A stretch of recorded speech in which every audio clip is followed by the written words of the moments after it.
Señores, bienvenidos una semana más a este espacio de la entrevista aquí en Televigo. Nos acompaña en esta ocasión Delfina Cendón, que es la presidenta de la Asociación Amigos de los Pazos. ¿Qué tal? Muy buenas tardes. Hola, buenas tardes. Muchísimas gracias por acudir a esta llamada de Televigo. Muchas gracias a vosotros por acordarse de que efectivamente aquí estamos. Bueno, lo primero vamos a excusar la ausencia, porque habíamos invitado también al presidente de honor, a Juan Manuel López Chávez, pero bueno, contratiempos de salud, un poquito de catarro, ha impedido que esté aquí con nosotros. Desde aquí le mandamos un cariñoso saludo y bueno, pues hacemos la entrevista con la presidenta actual de la asociación, que se fundó en 1972 y que por lo tanto en este 2022 cumple nada más y nada menos que 50 años de vida, y es la asociación decana, la primera que se fundó en toda Galicia en defensa de nuestro patrimonio inmobiliario e histórico, ¿no? Los Pazos, ¿no? Y otras casas solarigas y demás. Lo primero es, ¿cuánto tiempo ha pasado, no? Ya 50 años, que se dice pronto. 50 años, es verdad. 50 años que además es verdad que el objetivo de la asociación, yo creo que si no existiera Amigos de los Pazos había que crearlo de forma urgente. Y viene a mi memoria el momento cuando se fundó la asociación.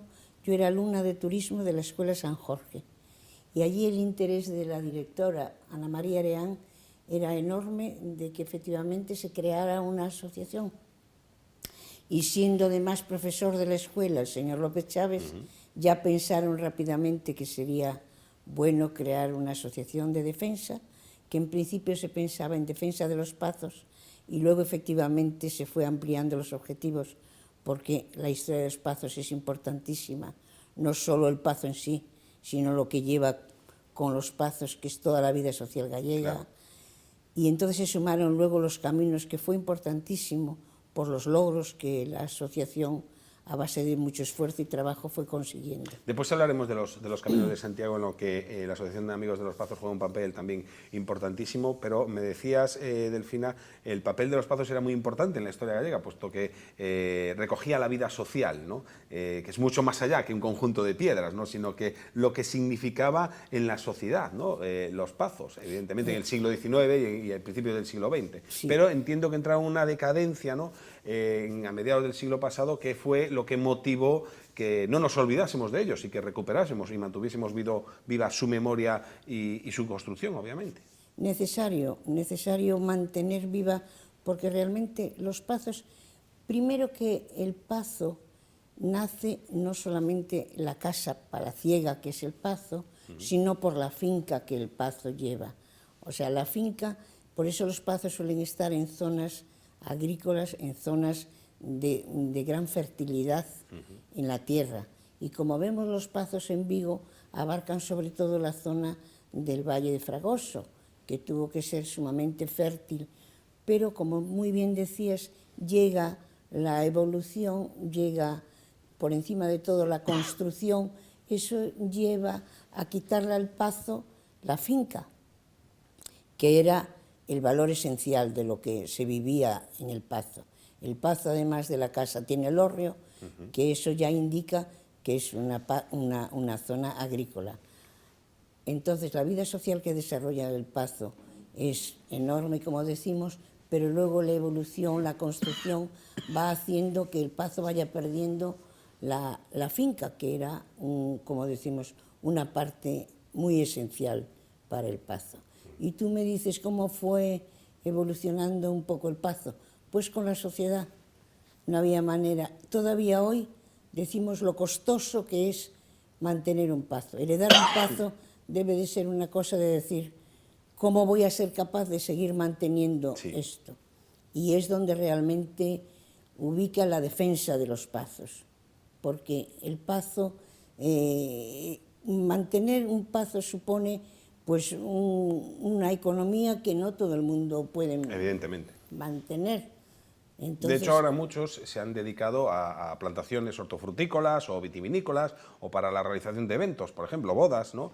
Que son lo que permite una serie de ingresos para poder mantenerlos. Pero antes de todo esto, claro, uno piensa en Francia o piensa en Inglaterra, en otros países con muchísima historia, y allí esta tradición de mantener sus costumbres y su patrimonio viene muy de lejos. Algo que entiendo vosotros echasteis de menos por aquel entonces, ¿no? El camino que habían recorrido otros países en defender y en mantener su pasado, claro, no había aquí. Por eso nació en 1972 este colectivo, ¿no? Para decir, a imagen y semejanza de lo que hacen en otros países, no perdamos nuestra historia, en este caso los Pazos, que no dejan de ser pues esas casas nobles, esas casas solariegas que existen en otros países y que allí sí han sabido defender y mantener. Pero fíjate, apuntando lo que tú dices, que efectivamente el Pazo en este momento pues tiene el que se aproveche la finca pues para cultivo o que se permita colocar carpas en la finca para poder realizar eventos. Eso es buenísimo porque eso ayuda, como acabamos de comentar, al mantenimiento del Pazo. El mantenimiento que sabemos que es difícil, que es duro.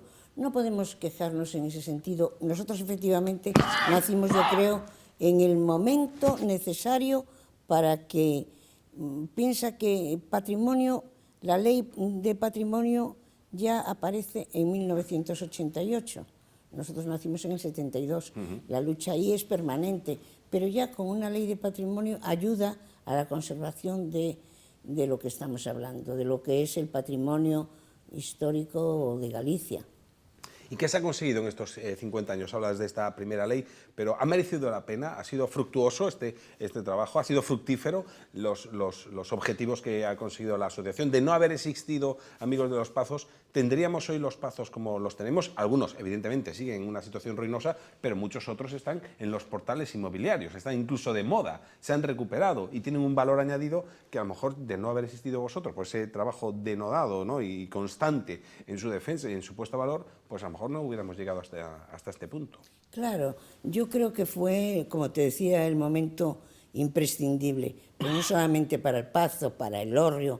Vamos a ver, en la asociación los objetivos eran claros y hemos tenido siempre la suerte de tener un número de socios necesarios para poder vivir la asociación. La asociación vive directamente de los socios, pero además siempre que hemos lanzado una campaña, esa campaña ha tenido el apoyo normalmente fuerte de la ciudad. La ciudad nos considera y eso nos ayuda a trabajar y a trabajar cada día con más fuerza. La campaña que se hizo en Vigo para conservar el Pazo de San Roque fue una campaña fuerte en la que toda la ciudad participó, ayudó y desde luego yo estoy segura que ese Pazo no existiría si no existiera la asociación. La asociación hizo una campaña que la Caja de Ahorros no sabía en ese momento. Ella tenía ya planos y un proyecto importante para la escuela que luego se hizo en la otra parte de la Avenida de Madrid. Sí. Entonces ese proyecto que tenía que desaparecer el Pazo de donde estaba, el Pazo no estaba en muy buenas condiciones, ya estaba bastante perdido y entonces la lucha fue enorme y participaron pues la CEP, la Cámara de Comercio, todas las entidades que nos podían dar fuerza para que la Caja de Ahorros tuviera que efectivamente decir, bueno, pues que tenía que recuperar el Pazo. Al final el Pazo se consiguió recuperar y ahí lo tenemos como una joyita porque es un Pazo distinto, precioso. Luego tuvimos la suerte que con el director de la Caja de Ahorros a eventos como cuando trajimos a Hispania Nostra a la ciudad, ahí hicimos una cena para que comprobaran cómo había quedado el Pazo y es que Vigo tiene muchísima suerte con relación al tema. Tenemos ahora el tema del Pazo de la Raposeira. Sí, que está en una situación ruinosa, que se ha anunciado por parte del Ayuntamiento hace ya algún tiempo que la intención es recuperarlo y ponerlo en valor y ahí estáis vosotros también un poco pendientes de que eso sea así, claro. Pero yo creo que sí, yo creo que efectivamente nosotros nos gustaría que en el momento que el Pazo heredó la propiedad del Ayuntamiento que se pusiera ya a recuperar el Pazo para mantener lo que es el edificio porque ya sabemos que el Pazo tiene poca finca porque la finca la ocupó al campo, pero ese Pazo con esa finca es una joya para la ciudad. Entonces nosotros nos gustaría que tan pronto tuvo la propiedad, iniciara ya las obras para mantenerlo.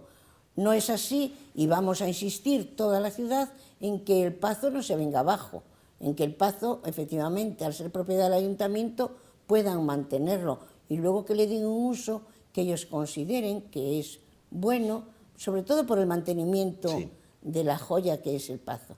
Pero luego tenemos Castrelos. Castrelos es un Pazo para presumir. La finca de Castrelos el Pazo de Castelos, yo recuerdo ocasiones en las que comentaba lo que era el auditorio de Castelos y no podía entender nadie fuera que no conozca Vigo, de que con la mala suerte de la idea que hay de que tiene un clima fatal, pudiera haber un auditorio al aire libre en el que efectivamente yo tuve la suerte de hablar con Montserrat Caballé y decía que le había sorprendido tanto la acústica que tenía el auditorio que era sorprendente, porque el auditorio tenía unos árboles grandes rodeándolo que hacía que la voz sonara, y todos hemos disfrutado de lo que es. Son espacios singulares, sin duda. Espacios para mantener. Estamos hablando que fundamentalmente los pazos que se han recuperado están o bien en manos públicas o bien en manos privadas. Y por ahí quería preguntarte, si os parece bien, decía yo antes que están incluso en los portales inmobiliarios, ¿no? que haya estas transacciones, que sean las manos privadas las que se hagan cargo de un pazo. Siempre tiene que haber un control por parte de la administración. Hace poco veíamos como Marta Ortega, la heredera de Inditex, bueno, pues hacía precisamente con uno de ellos. Evidentemente ella tiene los posibles, pero mantener un pazo es costoso. Y ahí entra lo que comentaba yo de las producciones vitivinícolas o producciones agrícolas, para eventos también, bodas, cenas y demás. No sé cómo veis este cambio, ¿no? De la nobleza, digamos, gallega ahora a que convertirlos en negocios, ¿no? Digamos, para poder, aunque sea, mantenerlo. Y si la administración hace todo lo que debiera, en términos generales, autonómica, local, estatal, por mantenerlos, porque no sé si debería haber subvenciones, ayudas para acometer obras, porque claro, evidentemente solamente de IBI, vamos a decir así, lo que habrá que pagar por un pazo, ¿no? Pero esa era la conversación central, yo creo. Efectivamente, primero, saber que es conveniente mantener ese patrimonio. Y si es conveniente mantener ese patrimonio y se escapa a un heredero que recibe un pazo y que le es imposible, yo creo, como muy bien apuntas, que debía de haber unas ayudas lógicas y razonables para que el pazo no venga abajo.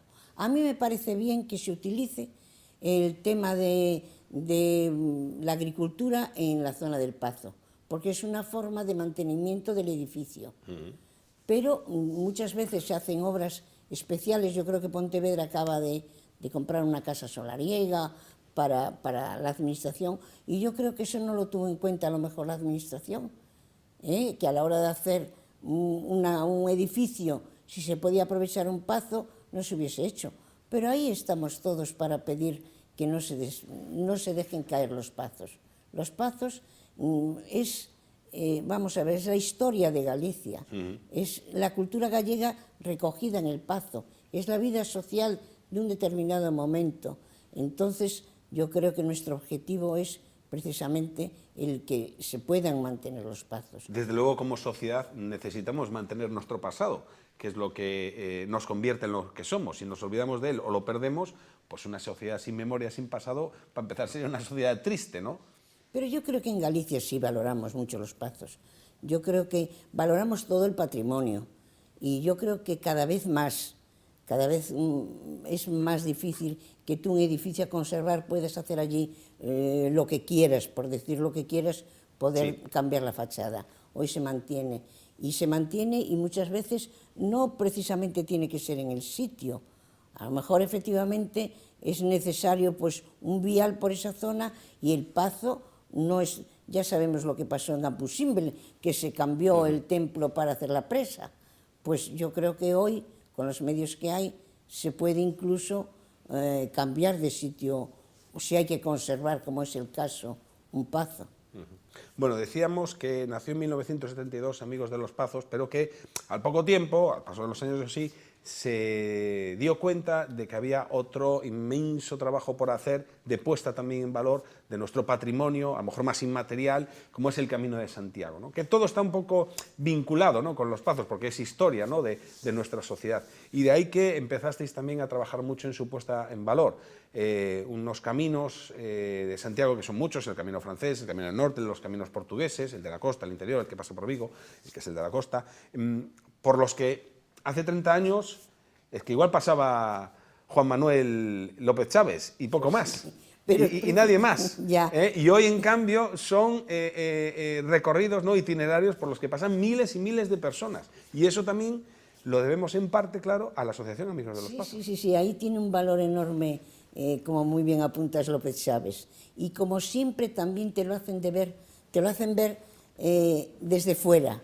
O sea, eso le obligó a los Pazos a ampliar sus objetivos, precisamente, porque él en un congreso, nosotros solemos asistir, somos socios de Europa Nostra, y en uno de estos congresos a los que asistió y dio una conferencia, y luego le reprocharon que cómo era posible que una asociación de defensa del patrimonio España tuviera, Galicia sobre todo, abandonados totalmente los caminos. Y eso, claro, eso te pica el decir, yo que tengo una asociación de defensa del patrimonio, necesariamente tengo que ampliar mis objetivos y además de los Pazos, sumar los caminos.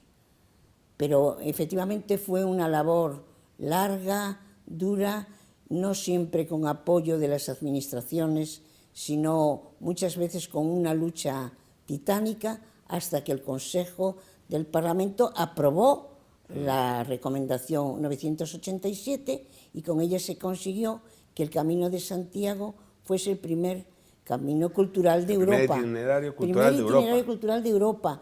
Y eso fue una lucha de años, y fue una lucha donde no siempre la administración entendía que la inversión que había que hacer en el camino era una inversión muy buena para Galicia. Fíjate lo que fue luego el desarrollo del camino. El desarrollo del camino, y ahora tenemos el problema de decir, pues efectivamente, en ese momento una persona como López Chaves tuvo la inmensa fuerza de batallar de algo que parecía que se le escapaba a la posibilidad de una asociación pequeña, llegar a Europa y conseguir el reconocimiento del camino. Es que vamos, es un trabajo ingente, porque primero habría que, entiendo, incluso recopilar información histórica para saber por dónde pasaban, porque en algunos casos había que volver a hacer el camino, había que volver a marcarlo, entre comillas, porque claro, si hace siglos que por aquí no pasa nadie, pues por dónde pasa el camino, ahora está perfectamente señalizado y todo eso, pero hace falta esa documentación para recuperarlo, porque no estamos hablando de ponerlo en valor el camino que todo el mundo conocía, sino de devolver de oscuros tiempos pasados donde nadie se acordaba y por los que no pasaba nada, volver a marcar los caminos y ponerlos en valor. Claro, era un trabajo que se partía prácticamente de cero. Es que precisamente la asociación en ese momento creyó que nunca sería capaz de llevar ese proyecto adelante. En cuanto empezó, en ese momento estaba Areilza, y cuando empezaron los primeros intentos para el camino, se le iba de las manos pensar que la inversión que había que hacer en ese camino podía sobrepasar todo lo posible. Pero lo que pedía la asociación era el reconocimiento para que el camino se fuese poco a poco, por tramos, arreglando pues las iglesias que había en el camino y la inversión que se fue haciendo. Se arregló la Catedral de Santiago. Fue una lucha titánica hasta conseguir el primer itinerario cultural de Europa, y a partir de ahí... Eso es lo que lo cambió todo. Eso lo cambió todo, porque claro, ahí ya se sumaba todo el mundo. Desde el momento que alguien ya reconoce a nivel europeo la importancia que son los caminos de Santiago, ya todas las administraciones quieren participar. Y de ahí nació un poco el fenómeno del Xacobeo actual. Claro, naturalmente. Pero fíjate ahora con los caminos portugueses, porque efectivamente esa primera lucha fue del camino francés. Pero luego se dieron cuenta en la asociación que además del camino francés había los caminos portugueses, que eran muy, muy, muy importantes, con una historia que todavía en los archivos de Tui puede verse la historia y los peregrinos que pasaban en su momento por los caminos. Ya sabemos que ahí hay 3 caminos troncales importantes. El camino de Chaves, que da entrada por Berín, el camino de Tui-Valença, que es el camino troncal, los 3 troncales, sí, y el camino de la costa. El camino de la costa, porque fue el último en el reconocimiento oficial, no es menos importante. Es un camino muy, muy, muy importante, con una larga historia de peregrinos y de enfermos que se atendieron en los hospitales de La Guardia, en los hospitales de Bayona y de Vigo. Entonces, ese camino tiene una historia profunda. Es más, un historiador nuestro de aquí aseguraba que había pasado Bécquer por el camino, y hay personalidades importantes que hicieron ese camino, que hicieron el Camino de la Costa. El Camino de la Costa es un itinerario para defender. Y si la ciudad nuestra está dentro de ese camino, pues es para defender. Y es una suerte que tu ciudad esté en tu camino. Los caminos no se llevan como se cree a donde uno quiere. Los caminos históricos están muy, muy, muy bien estudiados y nosotros señalizamos el Camino de la Costa en ese primer momento. Sobre todo el trabajo que hizo Grato y del Río que se murió y desde luego mi recuerdo póstumo por la labor que hizo en Los Pazos tan desinteresada, tan fuerte con Grato, que el otro día estabas con él. Ellos hicieron un trabajo ahí tremendo de paso a paso ir marcando por dónde iba el camino histórico. Hay muchas zonas que efectivamente una calle las destruye, pero hay que poner la cercanía para dar paso y continuidad al camino. Aunque desde luego hoy es una historia de éxito, el Xacobeo, el Camino de Santiago, todavía hay mucho por hacer y mucho que estudiar y mucho de qué hablar sobre la historia, sobre el presente de los Caminos de Santiago, hasta el punto de que vosotros, la Asociación de Amigos de los Pazos, para el próximo mes de mayo queréis acoger el quinto congreso precisamente de los caminos portugueses. Ya han pasado 4, toca el quinto congreso y queréis que sea aquí en la ciudad con motivo de vuestro 50 aniversario. Eso es un sueño que tenemos y la verdad, llegar a estos 50 años y poder realizar, casi es el momento idóneo para hacer el quinto encuentro, porque el primer encuentro se hizo en Tui, el segundo encuentro se hizo en Vigo, el tercer y cuarto encuentro se hizo en Valencia y ahora creemos nosotros que al llegar a 50 años tenemos que hacer el quinto encuentro de los Caminos a Santiago,